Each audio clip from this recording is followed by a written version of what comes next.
Hello and welcome to the Kosh. I'm your host, Timber Smith. And once again, thank you for tuning in. We appreciate it. We appreciate it. We appreciate it. You know what, this morning, if you guys didn't know, when I really like to record the show is I like to do it early in the morning because I find that that's when the energy is the best and we want to give you our best. And this morning, like most episodes, I am super excited about who we have as a guest. This week's guest is Grace Lim. Grace, how are you doing over there? I'm doing great. How are you? I'm doing pretty good. We're going to jump right in. All right. And we're jumping right in because if you know anything about Grace don't mess around. And she was like, let's get her done. I was like, yes, we can make that happen. That's facts. Bruh. All right. Grace, can you please share a little something about yourself and what is your connection to the Kosh? I teach at the University of Wisconsin Oshkosh. I've taught in the journalism department, and currently I teach a class for our sophomores, a class called Telling Stories for Fun, Profit, and World Peace, and it's for students of all disciplines, and it's about community engagement and the power of storytelling. Okay. Give us more, Grace. Where you born, raised the Kosh? Where did you come from? Okay, so my journey to Oshkosh really began in a tiny island country called Taiwan, which is about 90 miles off the coast of China. And my parents, the culture that we came from is a culture that values the male child. Ooh. And so here's the thing: my parents had a son, my older brother, and me. But my parents did not really believe in that school of thought. They believed that both their children, deserve equal opportunity, they deserve a chance to thrive and be productive citizens of society. So my dad came to America to find the streets that's paved with gold, the image of America way back when, right? So He came to America to earn. He was actually a poor pastor in the mountains of Taiwan, and he was very fortunate to get an education, and then he came to America to earn his master's degree. He was a pastor, and got a master's degree in divinity. Then he worked to bring my mom over, and then I came to America with my brother when we were 7 and 5 years old, and we love this country. We're proud to be little Americans then, and proud to be American now, and I love this country that I had adopted. Our family gave us these amazing opportunities to be truly productive citizens of the society. So from there, it's a truly ridiculously long story, but I'm going to shorten this. I majored in journalism at the University of Texas in Austin, and I earned my master's degree at Columbia University in New York City. My then fiance and I had an agreement. He followed me to Miami, where I worked for the Miami Herald as a reporter. Oh, the Miami Herald? Yep. That's big. Yeah. And so I worked there, and our agreement was for him to earn his master's degree, and he wanted to be a teacher. And then we were planning on going back to Austin, where we both earned our undergraduate degrees. And but then his advisor convinced him to earn his PhD. And for those of you who have gone to a graduate program, it's one of those very, it's a journey where you don't know where it's going to end, actually. So actually, where it ended was here in Oshkosh. My husband, he was going to be a high school teacher in Austin, but then when he ended up getting his PhD, you go where the job is, and the job was here. And he came home one day, said, honey, we're going to Oshkosh, and here we are. Were you like, where's Oshkosh? Exactly. I seriously did not know anything about Wisconsin other than the Green Bay Packers and cheese. And maybe Oshkosh Bagosh. And we had 2 young boys then. They were how old? 5 and 3, 6 and 3. And I said, where the heck is Oshkosh? But I got to tell you, we moved up here in 2002, and we love it here. I mean, I tell my friends who live in the big cities and everything, I said, this is a place. This is a place where the saying, it takes a village to raise your children, is absolutely true. We created a village of friends, and we raised our children together, and this is just a wonderful place to be. I agree. There's something to be said for that, right? The Oshkosh has that feel, you know, and you can find your village here, you know, and I think it's hilarious that you had the stereotypical view that I think everyone has when you hear Oshkosh and you're not from or Wisconsin even, and you're not from Wisconsin, and you're like, isn't that like just farms and cows and cheese and the Packers? Right. That is hilarious. All right. I want to mention one more thing. So just because I think it's cool for the listeners to know that you are a huge part of the Humans of Oshkosh series. Oh, yeah. No, I can't believe I forgot that. I am the founder of the Humans of Oshkosh, which is on Facebook. So all of you listening, go to Facebook and follow us. Yeah. And what it is a, it was a takeoff from the Humans of New York Facebook page, and that was started, I think, in 2010 by this young man named Brandon Stanton. And this guy, he was only like 26 years old back then, and he was working in Chicago as in high finance. So this was a young kid, but he was like 26, 27, and he was like, working in this high finance, making big bucks. But then the crash, he got laid off, and he didn't know what to do, and he decided to go into his passion, which is actually photography. So he moved to New York and started taking pictures of people that he would meet in public places, and he was just taking pictures of them and then posting them, but he was not getting any traction. He was trying to drum up business as a photographer. Then what happened was he created a page called Humans of New York, and started to not only take the pictures of these people that he would meet, he would talk to them and then write their stories in their own voice and then post them. And then it just started blowing up, and it was amazing. He would meet so many different people and get people to share their stories. And then when I saw that, I was like, wow, this is really cool. As a former reporter, I still have this urge to talk to people, and I don't want to freak people out when I go up to strangers and talk to them, but with an excuse like, hey, I am the instructor at UW Oshkosh. My students and I produce a page called Humans of Oshkosh. Could I talk to you for a couple of minutes? It was cool that people would talk. So since we've had this page since we started in 2014, and we have produced more than 4,000 stories, and I've just finished 4,000 stories and produced 8 books. So I mean, I'm incredibly proud of my students' work, and I am so proud of this project. And we have done. I got to tell you, we've talked to people from the governor of Wisconsin to people who are recovering from addiction to our local heroes, our first responders, and we have talked to a lot of people. And the whole idea was for my students to go out and see the world from multiple people's perspective and learn about their stories and be connected as a community.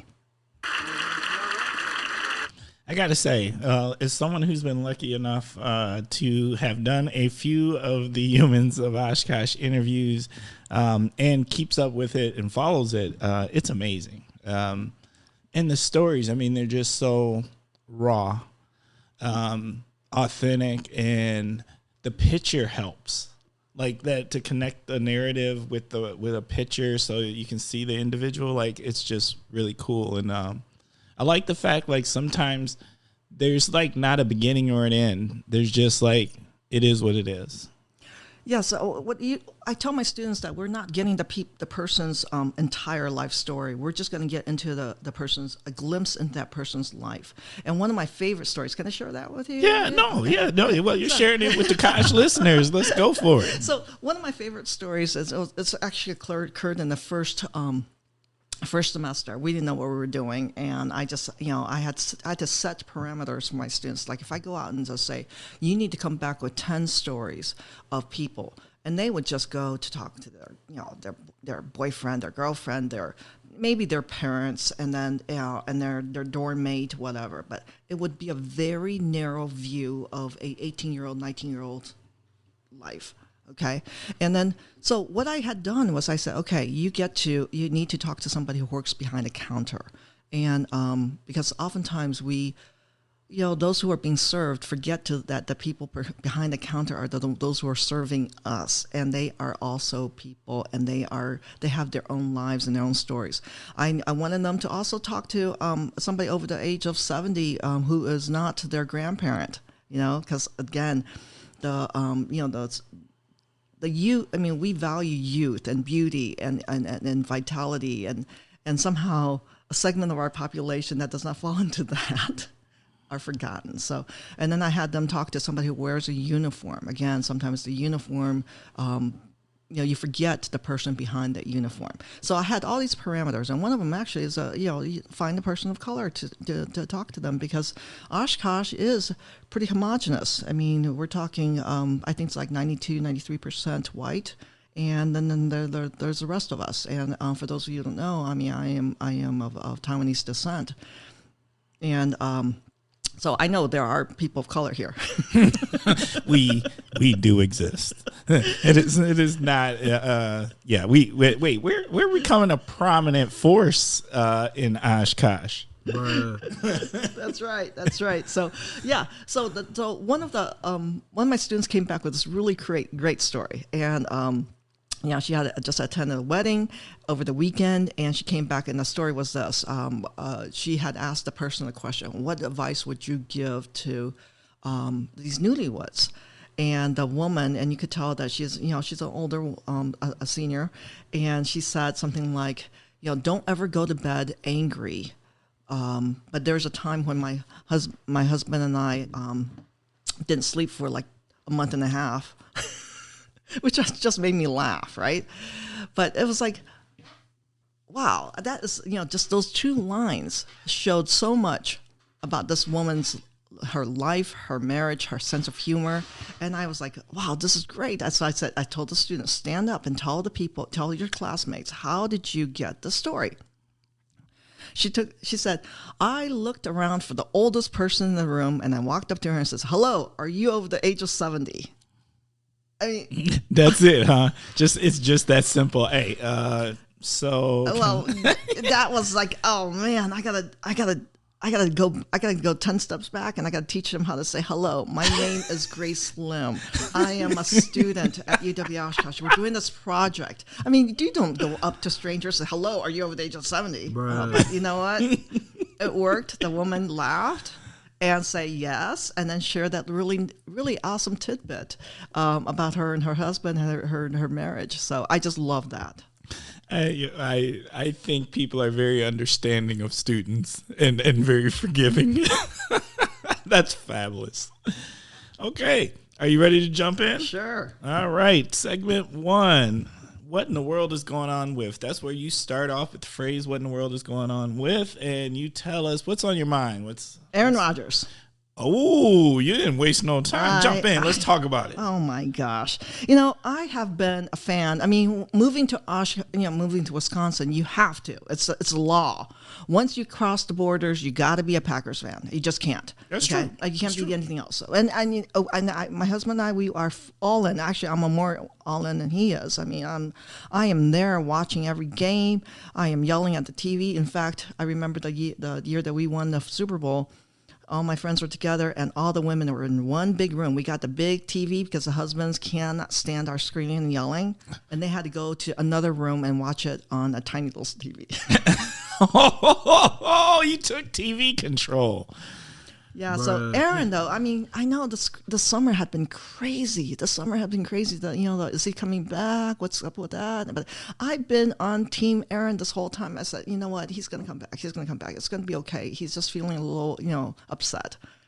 But this latest thing, man, I just say, oh gosh, I know there are going to be people out there who don't agree with what I believe in, and I believe in science and I believe in the vaccines. But the thing is, I don't even care. I mean, truth be told, if he does not want to be vaccinated, fine. Just be truthful about it. Don't let people believe that you are vaccinated and you're following the rules. I mean, you have rules. I mean, there's a rules for in his organization. Okay, so the betrayal was more of that he's not the fact that he's not vaccinated, but more of the fact that he lied and then put other people in jeopardy and perhaps our season.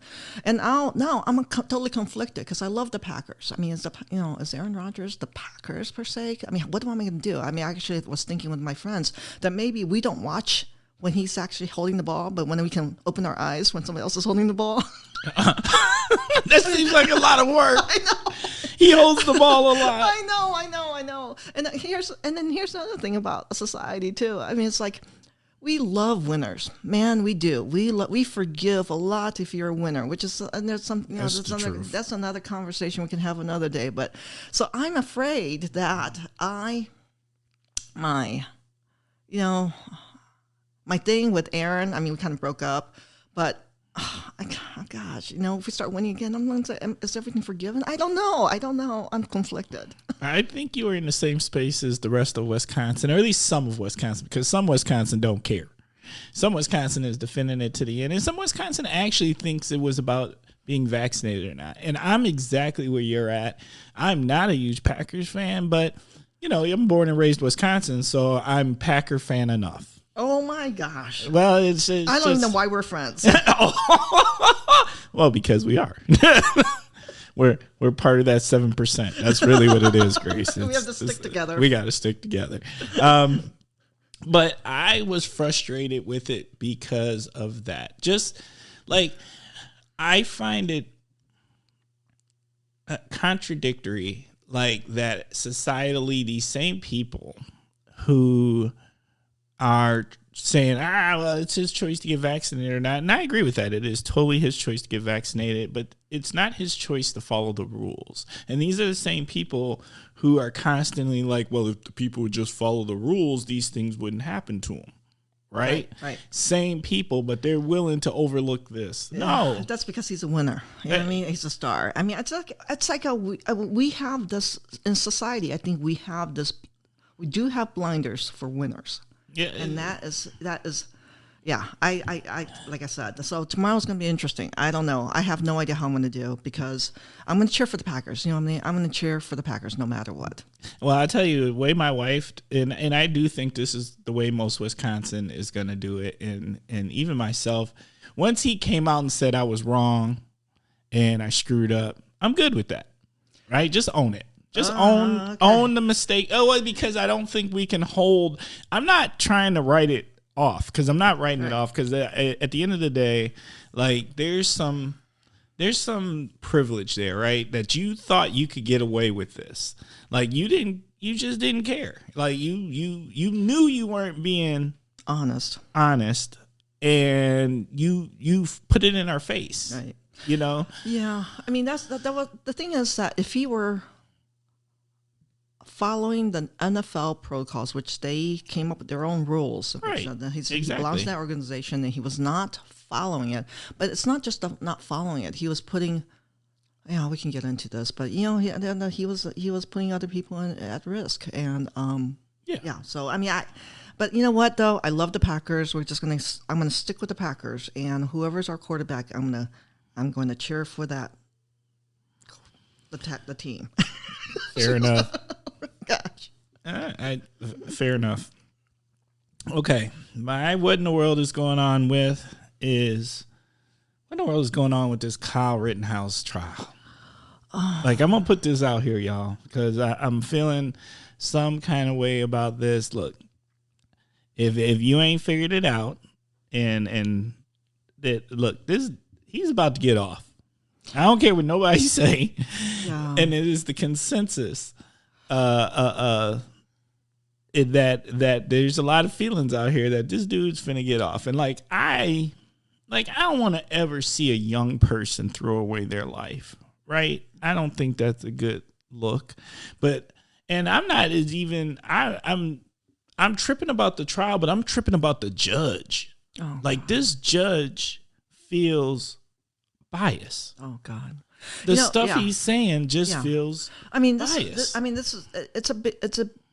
This situation is bigger than really just this trial. I mean, this is more of, we need to elect officials who will be appointing, judges. I mean, like truly fair judges and qualified judges, but. And then also for us, for voting for elected officials, we have to. First of all, we have to exercise our amazing privilege to be able to vote, right? And we should all vote. And but gosh, this trial is amazing in the sense that I can't help but think that if this young man had been of a different race, and we would be talking a different story here. Trial wouldn't even have needed to happen. It had been done, and I want to be clear to the Kosh listeners out there. For me, this is not about a weapon thing. Like, I'm a weapon dude, and so like this isn't about that. I do have a problem with someone crossing our borders to come police Wisconsin people. Yeah, think about that. Oh, not only that, but with a weapon that he was not even legally able to own. Right, and so look, I'm pretty pro weapon, but I ain't for that. Once again, a bunch of rules broken, and exceptions and excuses being made. Yes. Exercise. This is the exercise of privilege, and it drives me crazy. Yeah. All I want is fair. Yeah, I just want fair. I wonder what the families of the people who were the victims really, and the judge had said. I mean, I had ordered. I mean, this is the crazy thing. He has ordered that the people who were shot cannot be called victims. Right. They could be called rioters, and I can't remember the other one. It was. You're right. It was rioters and one other derogatory term. To me, if you're going to throw out terms, throw them all out. I'm like, hey, they were shot right. and killed. Right. And one of them was unarmed. I mean, I'm like, okay, all right. Right. They didn't shoot themselves. I don't care who you are. If you get shot, you're a victim. So yeah, that trial is just berserko, and I don't know. I have no idea what's going to happen, and I just don't know. And the idea of privilege is absolutely there, and the idea of remorse is not there. I mean, absolutely not. I mean, nope. The fact that remorse. Take away a two people's lives. I mean, and then wounded another gravely, and absolutely no remorse was shown. I mean, I'm thinking, wow, okay. I don't know. I mean, it's crazy. You know what frustrates me even more is I'm always frustrated when things put Wisconsin in the national spotlight and we look like we just don't look right. No, we right? don't. And this trial where we let somebody from another state, underage, who shouldn't be able to legally own this weapon, and this judge is basically clearly leaning to a certain direction, we as Wisconsin don't look right. Yeah. And I'm too proud about my state for us to allow this kind of foolishness. And that's where I stand with it. Yeah, I mean, there's one last thing is that this is, if something like that happens, then this is the precedence. Right. Now, I mean, go to Wisconsin, do what you want, you'll get off. Yeah, really. That's what that. Oh. So unless. Okay, yeah, right. Yeah, unless you're of a certain pigmentation. That's right. Unless your tan is right. Unless you got a tan. That's what I'm gonna say. That's right. So. Oh yeah. I have that. Why were we picking like these crazy topics? What do you mean? First of all, let me just say this once again, as I always tell the Kosh listeners. Hey, Kosh listeners, if you've got something to say, if you would like to share your thoughts on this subject matter, please do not hesitate to email us at askthekosh@gmail.com. And once again, as askthekosh@gmail.com. We want to hear other views. We want to hear how you feel about it, whether you agree, disagree, or if you just think the topic is too tough to talk about. We are open to it all. All right. Ready for the next one. Word association. So just tell me what you think about when we say these words. First word is food. Fried chicken, mashed potatoes and gravy, and corn. That's my favorite meal ever. And I got to tell you, my best friend used to make that for me on my birthday, but now she won't because she owns chickens, and now they're like her pets, and I'm not allowed to have chicken anymore. Bruh. What?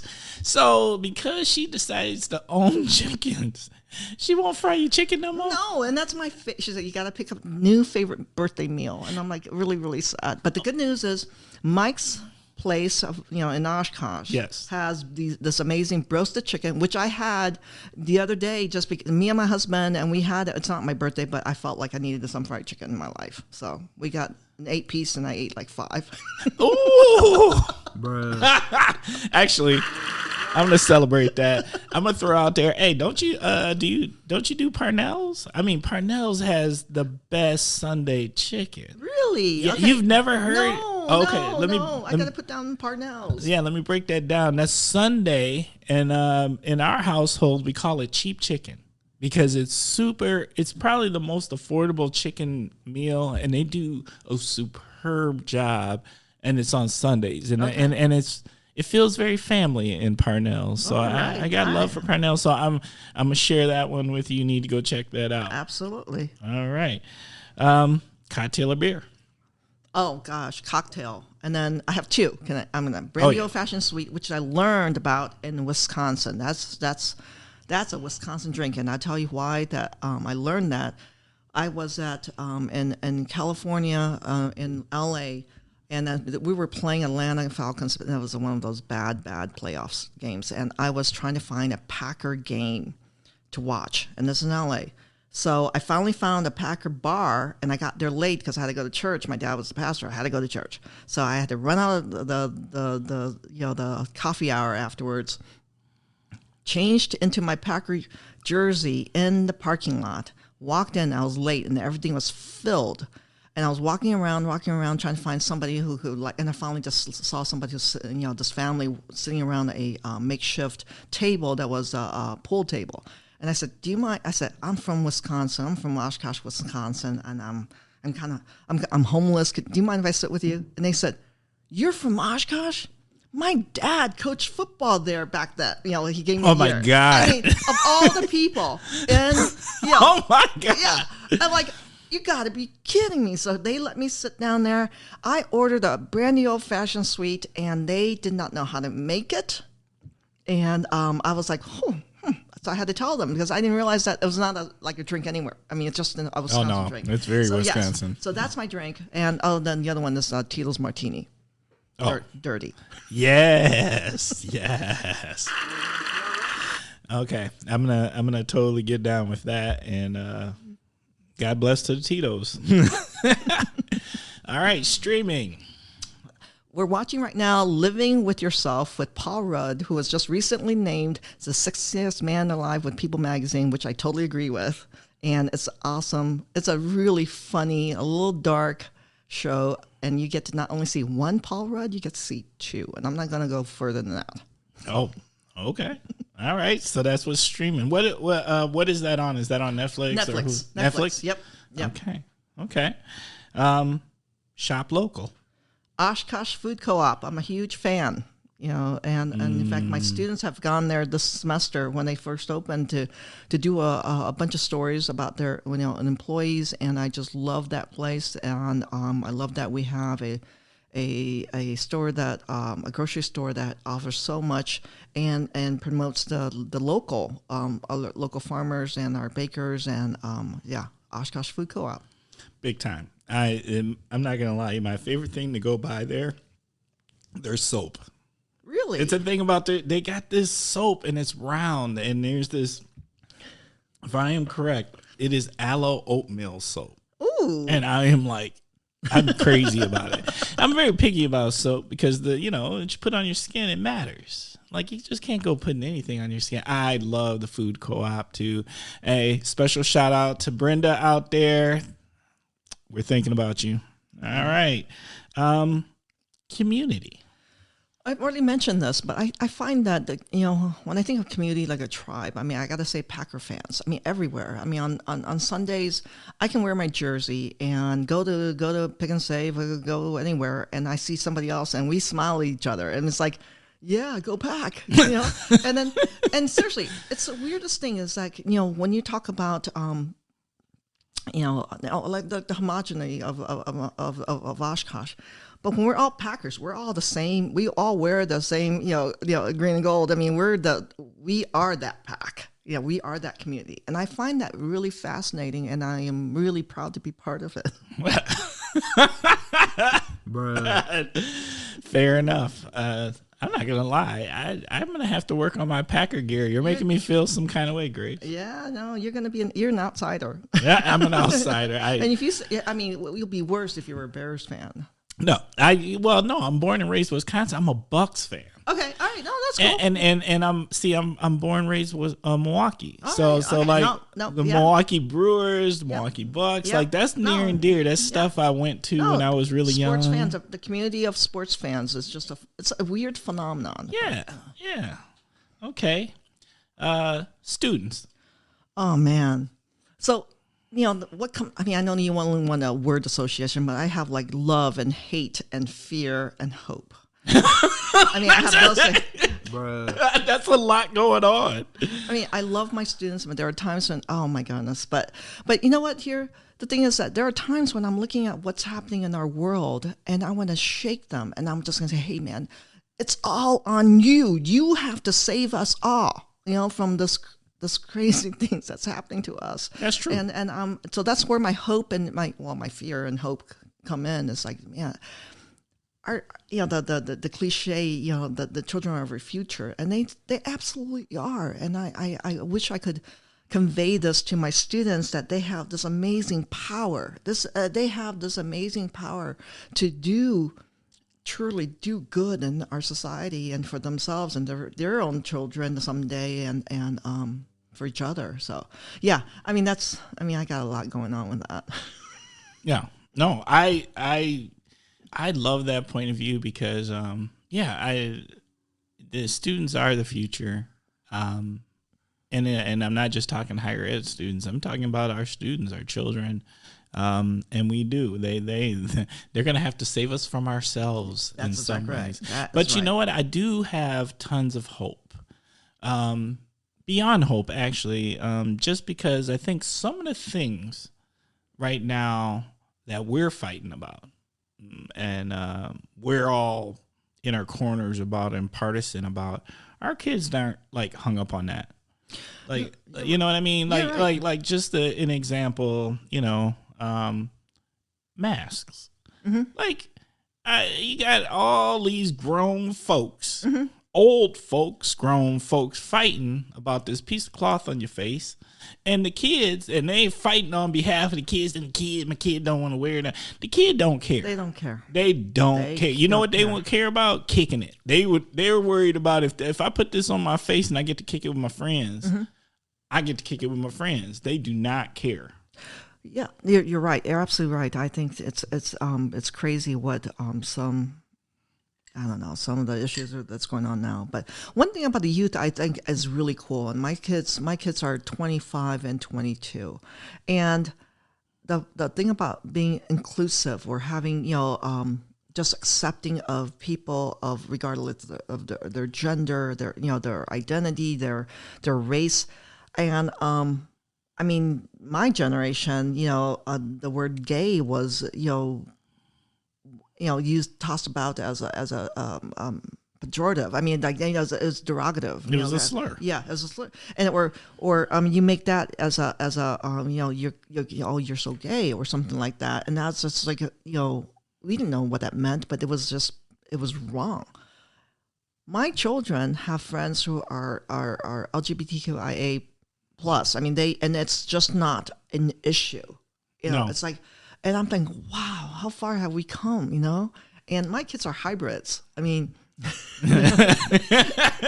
blended. blended.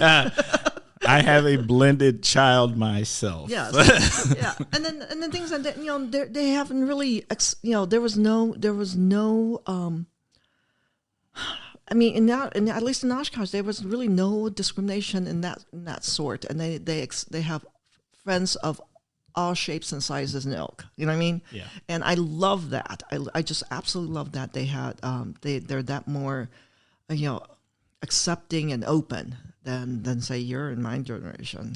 I would agree with that 100%. And yeah, like my daughter is a total warrior. She is a total ally advocate. She goes hard. Like she ain't trying to hear none of it. And she will come for you if you're talking nonsense. Like and I admire her for it. Like I just sit back and watch it go down. Like don't say something crazy around my daughter, because she, you know, we got family, we got friends. I mean, the whole nine, and she's having none of it. She is not the silent type. She is a total person. That is awesome. And so that is my hope for the next gen, and that is part of what I was getting at, is like some of the things that we are bickering, pointing things out, being partisan about. Like I really think this next gen is like, that's all stupid.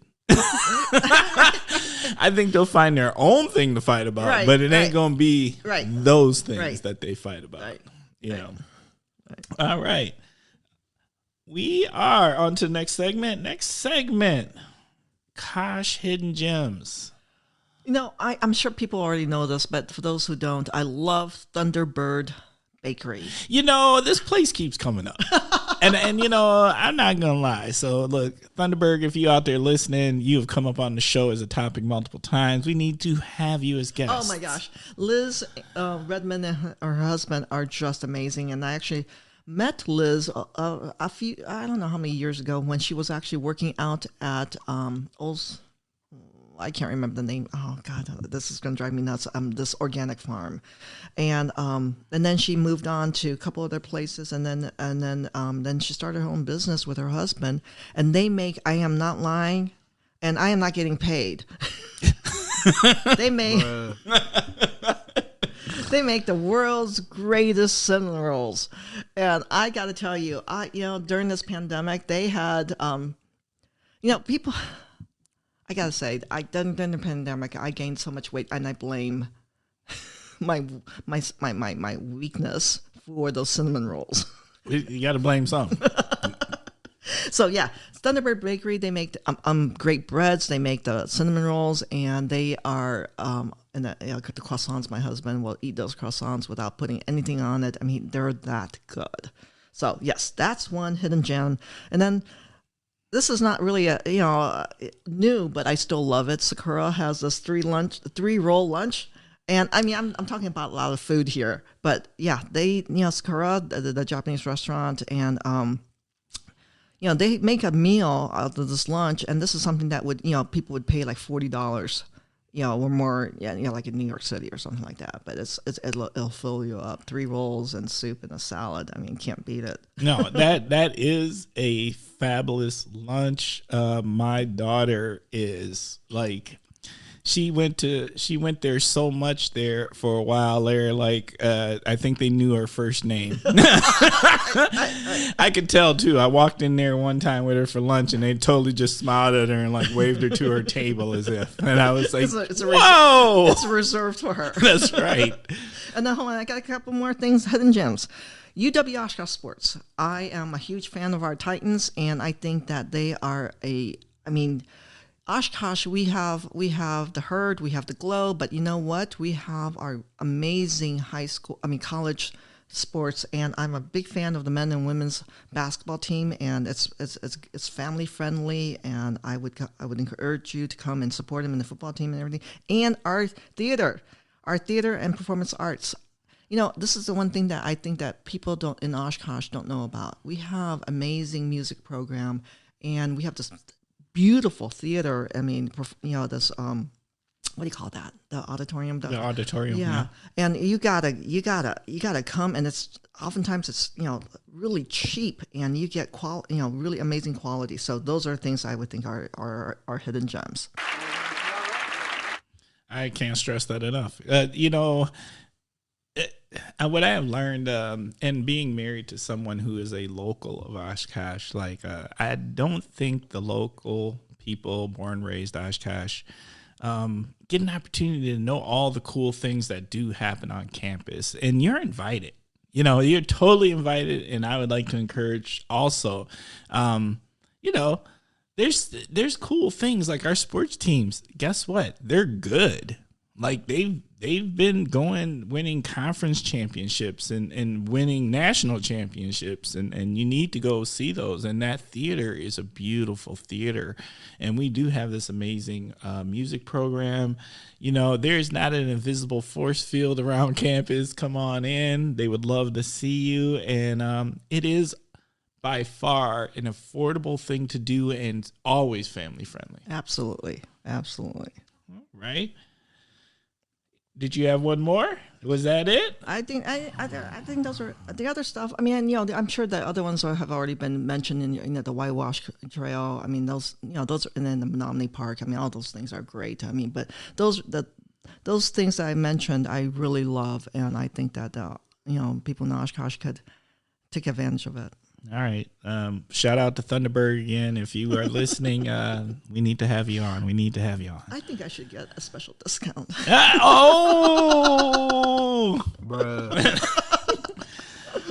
All right. What's the Kosh need?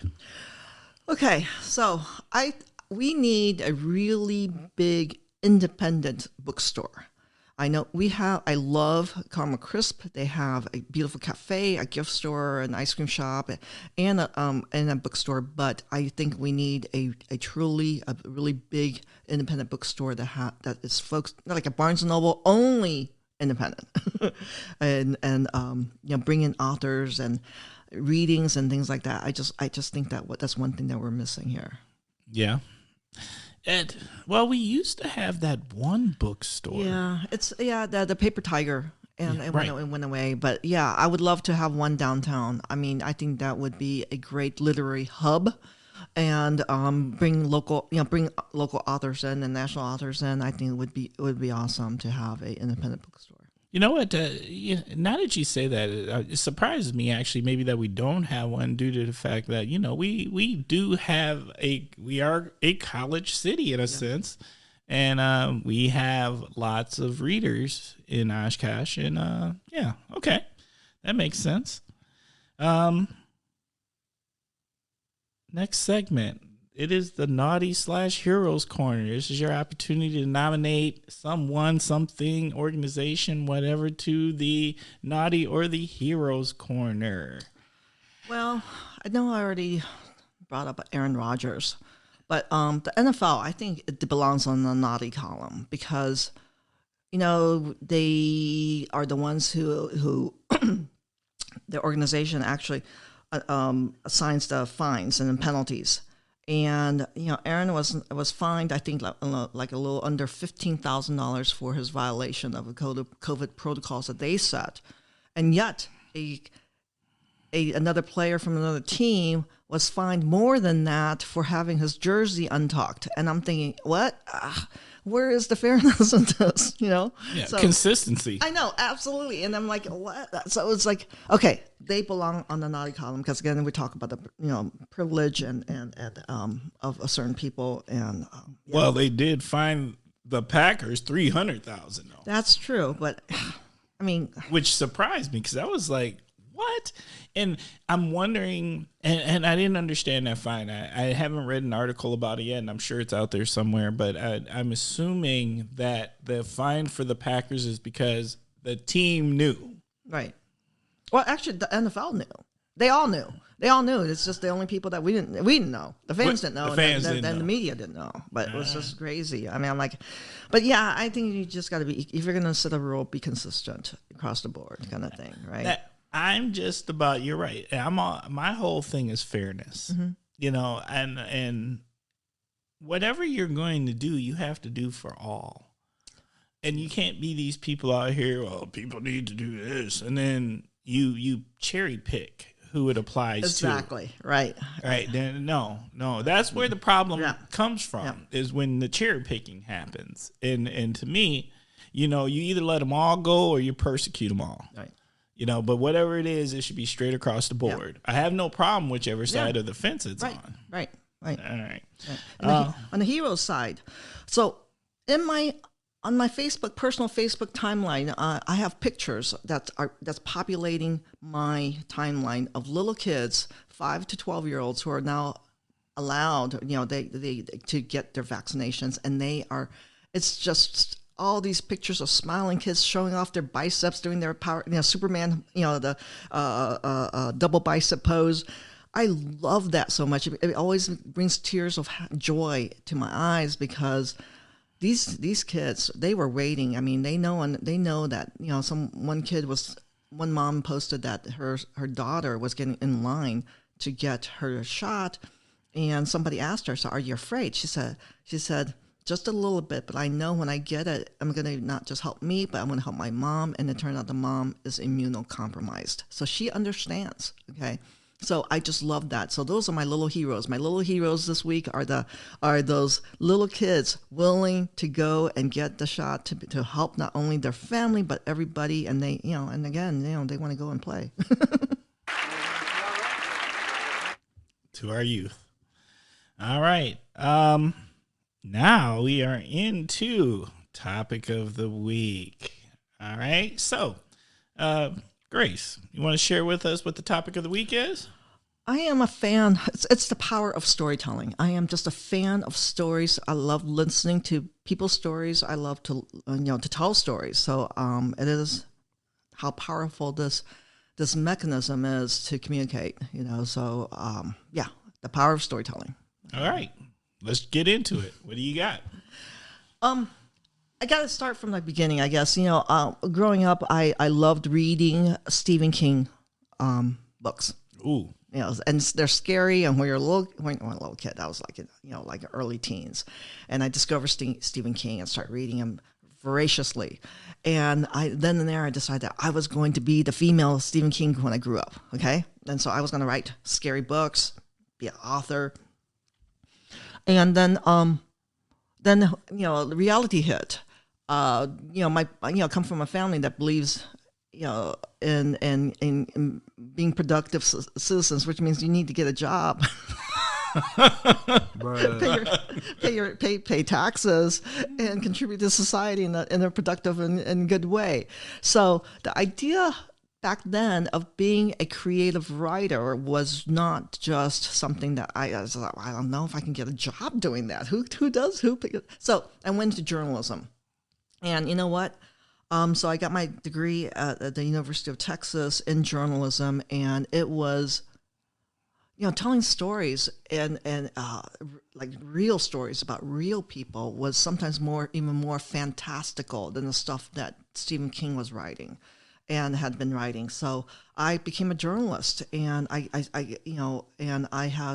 read somewhere that some woman was saying, an author saying that she's just fascinated by people she doesn't understand. And I kind of hold that, and that's kind of my motto too. I am absolutely fascinated, and I want to know about them. So my first job out of college was working as a crime reporter for the Austin American-Statesman, where for me to have a great day as a reporter covering crime, what do you think needs to happen? Crime. Yep. So I had to see I got to see the worst of humanity. On top of that, in concert with that, I got to see the best of humanity. So I got to talk to murderers, but then I got to talk to the heroes who saved some baby from a fire. I mean, I got to see a gamut of humanity there. So again, these are these stories I just love. And but more recently, what I have learned about the Humans of Oshkosh storytelling project is that the stories that my students and I have been telling for the past, since 2014, are powerful. For instance, one of the stories that one of the community partners we had was the United Way of Oshkosh. when they came to us and asked if we could help them with their campaign on women and children in poverty. So we devoted a whole book to stories of people in the Boys and Girls Club, the food pantry, the community pantry, the St. Vincent's Habitat for Humanity, and Day by Day Warming Shelter. And then, I had my students go out and talk to the volunteers who work at those places, the clients that they served, the very few paid employees, because these organizations often rely on a core of volunteers, the big-hearted volunteers. Right. And when we were at the Day by Day Warming Shelter, we met a guy. And it was, when I asked my students the first day, actually, before we started on this project, I asked them, what does poor look like to you? Okay, so that was a thought-provoking question for the first day of class. Okay? Yeah, it is. So I had them. I said, "Be honest." I said, "Be honest and then write down what you think." Okay, there's no judgment here. So they came back with words like this. I mean, I don't know, like the word association kind of thing. Mm-hmm. They came back with dirty, uneducated, unemployed. Dirty skin, dirty hair. I mean, addiction. I mean, they had come up with a bunch of really harsh imagery, okay? Right. And then I had to share with them my own story that I hadn't shared for a long time. And that when my parents came to America, the first 10 years of our lives here in America, my dad was not paid as a pastor. He was like a volunteer pastor. He worked a third shift at a meat packing factory. Okay, he worked as a dishwasher for Denny's, and that's how we lived. And then but the thing is that my brother and I were little kids. We didn't know what was up, and there was no lack of love. Or there was always food on the table. There was always a roof over our head. But then when I would ask my mom, can we go to my friend would have like a polo shirt or whatever, and I say, hey, I would like one, and then she'll say, you know what, we can always find that same thing or something similar, and it's it's closer. I want to go to JCPenney's or Sears, where my friends went. They said we'll go to Goodwill, and we'll find the same thing, and it's closer. And I said, all right, so we go to Goodwill, and here I am thinking that Goodwill is just like JCPenney and Sears. Right. I didn't know any better. Okay? Right. And I wore my shirt. I wore a shirt to school, and I was really proud of it. And one of my girlfriends, this has been 4th grade. And she said, where'd you get that shirt? And I said, Goodwill. I was so proud. And she said, Goodwill? That's for poor people. And that was the first time that I realized that I was poor in her eyes, and that I was less than. I felt less than. And I'm thinking, wow. I mean, and so I shared that story with my students. And then I said, we're going to be doing these stories. Okay, so that man that we saw at the Day by Day Warming Shelter had this photo. I asked, the student asked, about her family. I mean, how did he ended up at the Day by Day Warming Shelter? And he just said he had health issues, and one thing led to another, and that so many people were living paycheck to paycheck, and by missing some paychecks, he ended up homeless. Yep. But here's the thing: he had kept one thing of value. And it was a car, and I can't remember what year it was, like a 1964 something car, that he has been saving for his son. And after school, he would go, excuse me. After school, he would go and pick up his son. They walk, and they would work on that car. They would be doing that together, right? Right. And this is something that he's saving for his son. And my student, came back from that interview and just said, he's a dad who loves his son. He's not this, this yucky homeless guy or something like that. This is a guy who had some health issues, and one thing led to another. But he's like my dad who loves me as much, and he loves his son. So this is the thing that this project allowed my students to see these segments of this population more than just statistics. They're people. So here comes the power of storytelling. So at least my students were affected that way. During the like halfway through the semester, I had a student that came to me in my office hour, and she said, "Those stories that we've been working on?" And I said, "Yes." And then she said, they're about my mom and me. Then she shared her own story about how they had lived in, you know, in a car. They have actually lived in a car, you know, and that they had relied on St. Vinny's to help them out to pay electricity, you know, with their program. So, and I'm thinking, this is. I mean, I was like stunned. I mean, she looks like this fresh-faced, you know, sophomore, you know, just. And she said, there, you know, what she wanted to do was tell her mother's story. She said, "Can I tell her?" You know, and I said, "Are you sure? Because this is going to be out in the public. This is going to be on Facebook. We're going to put it in a video. This is going to be in a book." And she said, "Yes, she wants her story told," and it was phenomenal. And I just thought, one of her, you know, she actually gave a public speech about this, and she started with, "What does poor look like?" She used my question, and then she ended with, "Poor looks like me." And it was just, wow. Yeah. And so, okay, even further than that year, the Day by Day Warming Shelter had a number of our books that they sent to certain people. And the director at that time had told me that year they raised more money than they had before. And I had to believe, because we put a face and a voice and a name to these people that these donors have been serving, you know? Right. And so the power of storytelling, absolutely, you know, that was actually like quantified. Yeah, I can go on, but. Oh, well, yeah. No, I literally got goosebumps because I felt that. And that whole poor poverty thing, like, I think a lot of people are a lot closer to it than they realize, or there's a lot of people that don't realize, like, that they might be in it because they're living on credit cards or whatever the situation is, right? And it doesn't take much to end up there, right? It's like it's a paycheck away for many. Sure. Literally. I mean, you know, I think financial advisors say that you should have like 6 months. Like, you can, if something happens. 3 months. 3 months is the thing.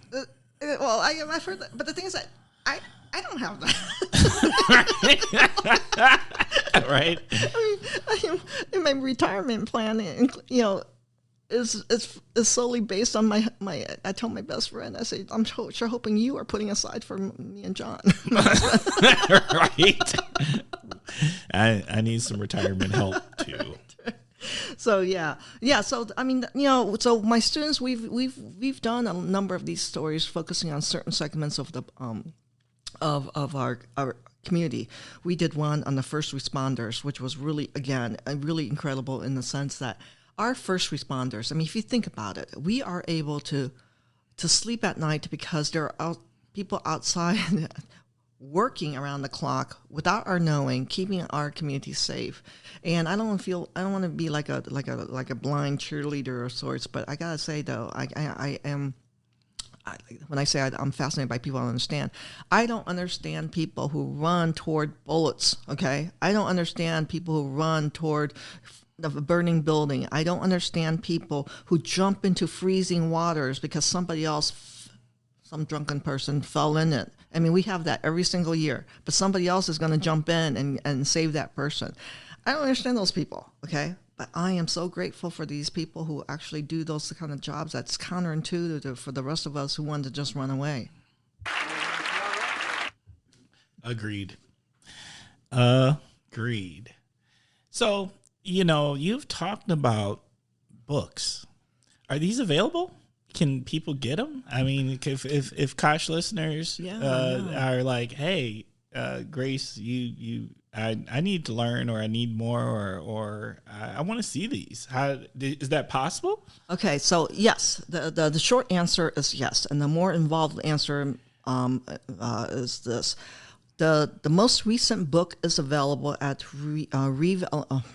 Reunion at UW Oshkosh, and you can go to the website, the bookstore website. And our latest book is actually a 200-page book on the 150th year of UW Oshkosh, and it was a celebration for the sesquicentennial. So my students and I, interviewed alumni, students, and staff about their experiences here at UW Oshkosh, and I'm very proud of that book because it has a lot of really cool things. So for those of you who love UW Oshkosh, I only have like 50 copies left, and you can get a discount. So go to the bookstore.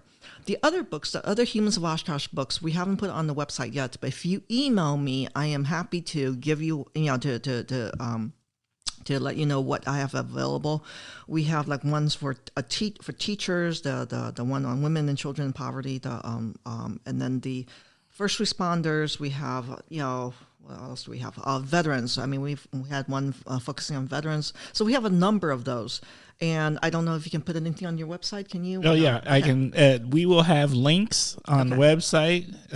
We can look within the notes of the podcast.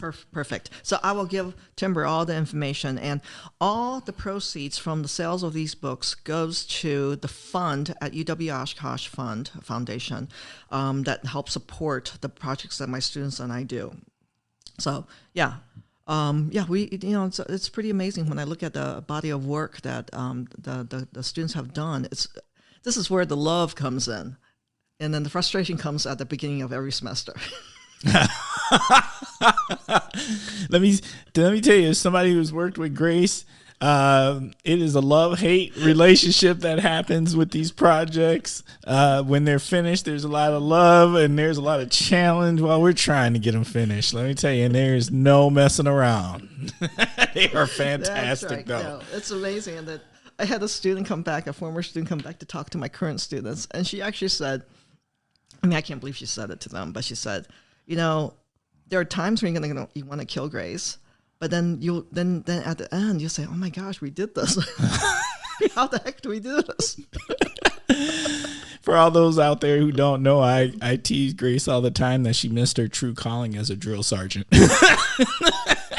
Yeah, and Timber, you are absolutely right, because I tell my students right off the bat that look, I am going to this. The things that you have to grade. I mean, that's the thing, is that you assign grades to students, but truly, my class is a pass-fail, and I'm going to drag you across that finish line. I mean, not literally, but but I'm going to drag you, and we're going to work. We're going to work really hard. And I said, just do your job, man. Just do your job. Do your job. Famous words. Love it. Love it. All right. Is there anything else you would like to add? Are we at my parting words here? No. Wait, no. Parting words come at the very end. But we are if you are wrapping up your topic, we are wrapping up the main topic. Yeah. No, I just, like I said, I am a big fan of stories, and I encourage everybody to tell their stories. I mean, especially, if you have grandparents, older people in the family, I would encourage you to start asking them questions, tape it, because those are going to be treasures. And, that's true. Just keep on telling. This is how the stories really do connect us as a community. I learn about people by talking to them. We talk, we share, we exchange our stories, and this is how we get to become a community. Yes. All right. All right. Well, we're getting to the point of the show. We're going to start winding down. Once again, Kosh listeners out there, I want to say thank you for tuning in. I can't stress that I'm always surprised at people who I run into, and they're like, "Hey, I listened to that episode. I recently went to the Herd game, and we did some shout outs to teachers at Washington Elementary School, because that's where my daughter went, and I ran into Mrs. Kroll, and Mrs. Kroll's like, I totally heard the episode, and thank you for the show. Yes, people. And so thank you all out there who are listening to the Kosh. Once again, this is a work in progress. We are always trying to get better. We are always trying to grow, and I need you to do that.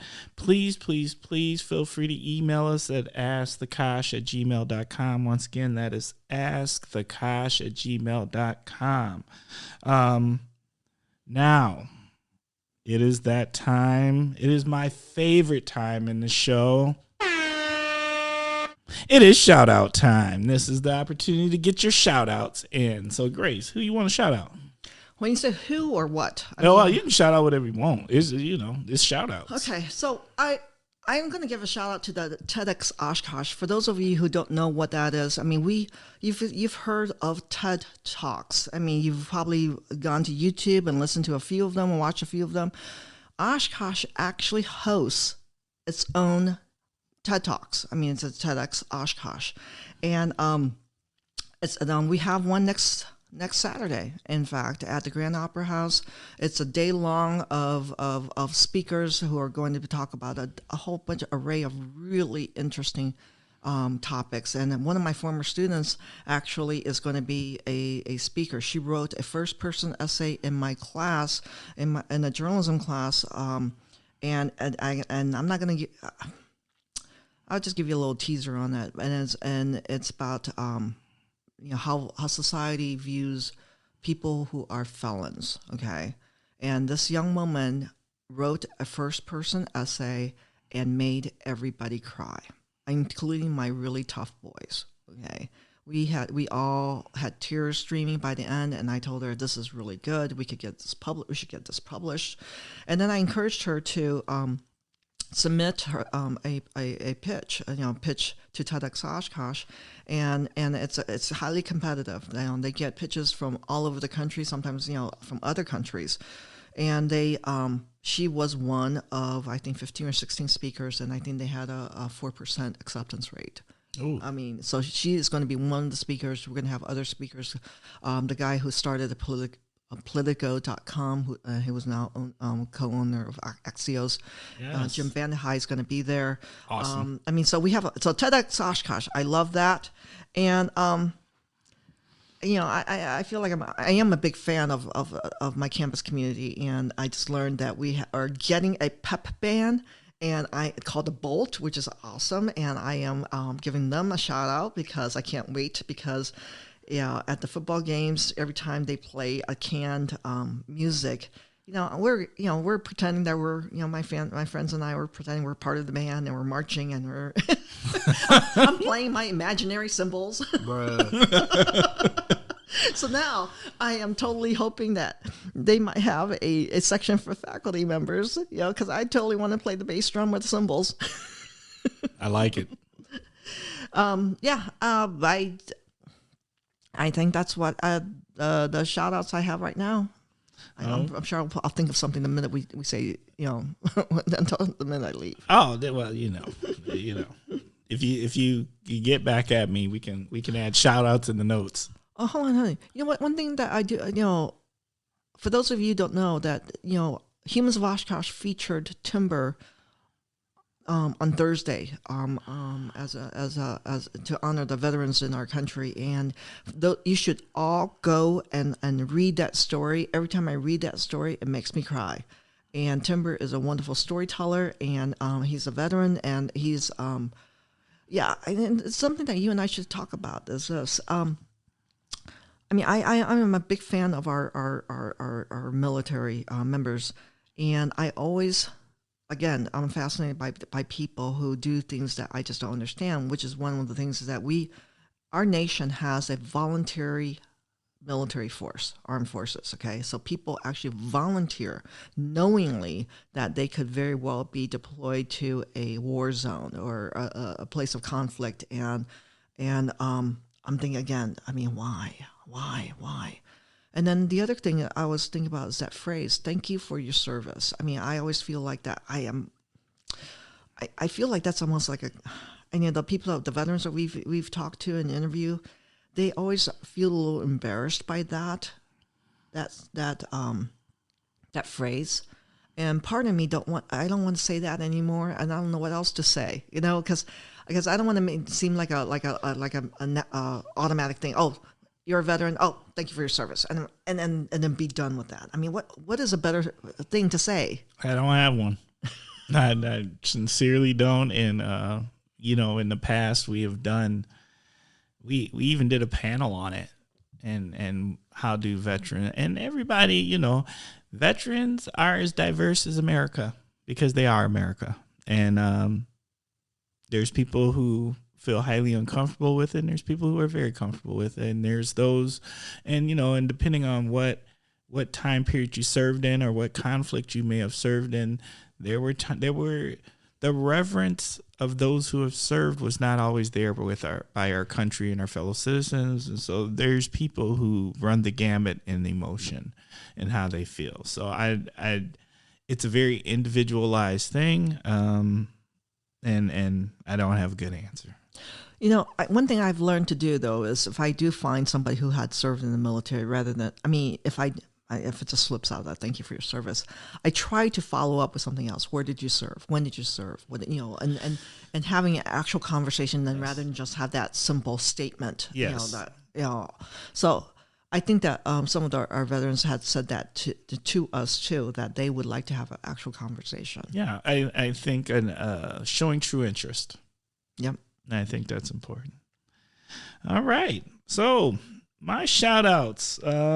I'd like to give a shout out to the Herd. There was the first game this week. We won in a buzzer beater. The Herd was oh my God, it was so good. It was fabulous. It felt good. You know what felt good, Grace? To be back together again.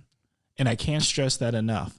To just be in the arena, to have the energy, to have a game, to do something societally together. I can't stress it enough. So shout out to the Herd. And hey, Herd players, if you're out there listening, I would love to have any Herd players on the Kosh. All right. Shout out to my man Tarman. Always a shout out to my man Tarman. And shout out to Maria at the PAC. Good looking out. And since Veterans Day was this last Thursday, shout out to all those who have served, of course, and a special shout out to Justin Drabeck. Justin, got your email. I appreciate you sharing the things. Justin's moving to the area, and so he listens to the Kosh. He was listening to the Kosh to learn about Oshkosh. And I just thought that was the coolest thing ever, right? Like somebody is listening so they can learn where they're moving to and who we are. You're getting big, Timber. I'm not getting big. I'm just a man with a funny name. All right, Grace, we are almost at the end here, and this is your opportunity. What parting words of wisdom do you have for the Kosh listeners? So at the end of every semester, I do have parting words for my students, which I think are appropriate for the listeners of this podcast. I always, Anderson Cooper, who is an anchor of CNN, I think during one of his the commencement speeches, one of his speeches, had said something like, never underestimate the value of out hustling everyone else. Okay. And I really like that sentiment. Okay. That, even in our advanced ages, that I like to work hard. And I think that, that we should continue to do that in whatever we do. And the other ones, and I tell my students is that, remember that words have power. I mean, absolute power. They have great power, and please use them for good. Okay. And then lastly, I tell them, if you're going to drink, please don't drive. And if you smoke, just stop. I feel that. Grace, thank you. Thank you for having me. All right. We're going to wrap this up. Thank you, Kosh listeners. The Kosh.